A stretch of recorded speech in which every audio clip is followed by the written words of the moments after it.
Well, if you've picked up a new table saw or you're in the market for one, there's really 3 blades you should have in your shop for most any cut you could do at the table saw. That's what we're looking at today, the 3 most important blades for your table saw. Stick around.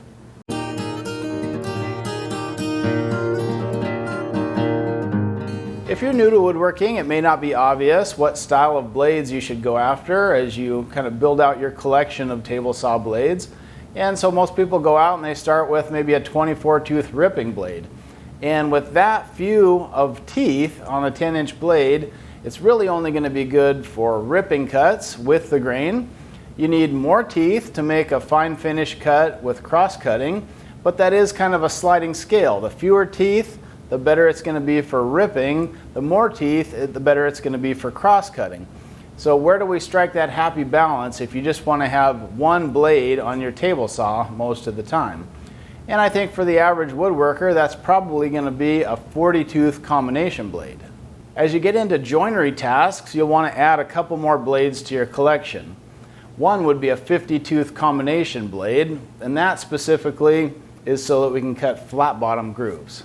Now, whether your particular blade will cut a flat bottom groove really depends on the tooth geometry. So if you have alternating bevel teeth, it tends to leave a V-shaped ridge in the bottom of the cut. And to make cabinet doors or grooves for joinery, you really want to have that flat bottom groove. And so for that, you need a blade that has not only the alternating bevel teeth, but is also interspersed with flat top raker teeth. Another option that will work is a blade that has alternating bevels interspersed with a triple chip grind, which is similar to a flat top raker tooth, but it has the corners knocked off. And then once you're ready to dive into joinery cuts at the table saw, consider getting a good dado blade set. That will allow you to make tenons and grooves, rabbets, all sorts of joinery cuts become possible once you use a dado set at the table saw. So a 40 tooth general purpose blade is really the jack of all trades for table saw blades, and this is one I think you'll have on the table saw most of the time. Some people would argue that it could be as low as a 30 tooth blade, and I suppose if you do a lot of rip cuts you may want to err on the lower side. But for me, it's been a 40 tooth combination blade is what I have on the table saw most of the time. And that's because it not only will rip hardwood, but it'll also cross-cut it really well without burning. And if you switch over to a cabinet-grade plywood, for instance, you can rip and cross-cut those products with hardly any tear-out on the surface veneer.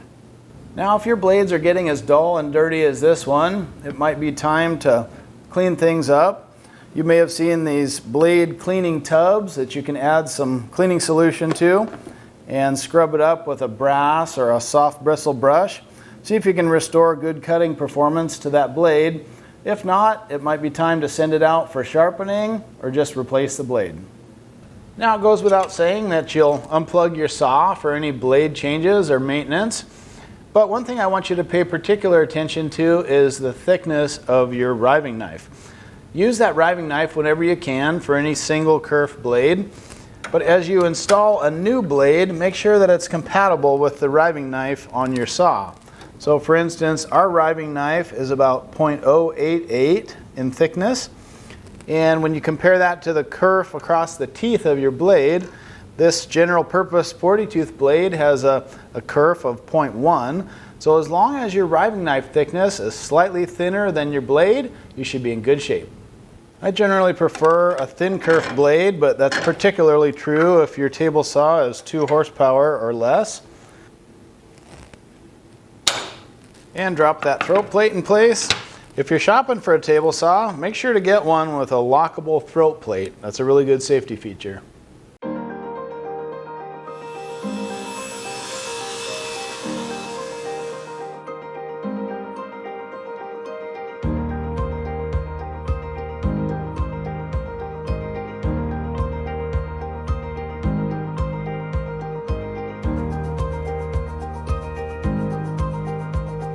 So we're getting really nice rip and cross cuts with no splintering or burning using that 40 tooth general purpose blade. All right, let's look at some of the features of the 50 tooth blade and a situation where you might want to switch from a 40 tooth to a 50 tooth to get those flat bottom cuts. The other blade I really recommend that you add to your collection is a 50-tooth combination blade. Now this may not seem all that different than your 40-tooth combination blade that you'll have on the saw most days, and this actually will perform many of the cuts that a 40-tooth combination blade will as well. The advantage here is the tooth geometry is a little bit different. This 50-tooth combination blade has alternating beveled teeth, but they're interspersed with almost a flat top tooth. It's actually a triple chip grind with the corners knocked back a bit. And so that's a really nice use for the 50-tooth combination blade to get flat bottom, perfectly centered grooves in your rails and stiles, for instance, when you're making cabinet doors. And finally, we'll install a dado stack at the table saw and see what sorts of cuts are possible with this blade set. At some point, you'll want to think about adding a dado blade to your collection. This will really increase your capabilities at the table saw. You'll be able to handle rabbets, grooves, and one of my favorite cuts to make, tenons. Anytime you install a dado blade, you'll remove the riving knife. So just be aware that there's a left and a right to the outer blades. Put the correct blade on first, and then you can add one or more chippers as needed for your project. The main thing is that you offset the teeth as you load up those chippers. You don't want teeth directly side by side because the carbide is actually wider than the blade. And finally, the other outside blade. Again, stagger the carbide teeth. You may or may not use the arbor washer depending on how wide of a dado stack you're using and the length of the arbor on your particular saw. In this case, we're going to go without the arbor washer and just install directly with the arbor nut.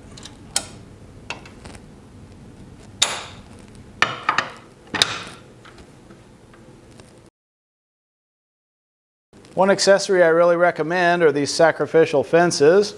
You can make them yourself, but the idea is bury the blade into the sacrificial fence for cuts that are narrower than a full stack.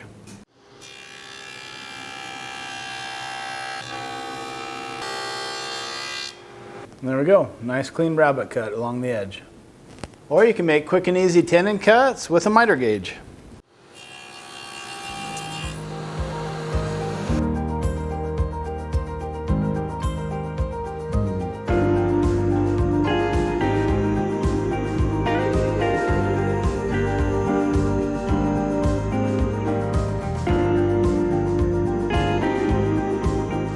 Think about all the types of furniture you could build with just these 3 simple blades in the shop. Alright guys, there you go, the 3 most important types of table saw blades that you should have in your shop. Thanks for watching, we'll see you on the next one.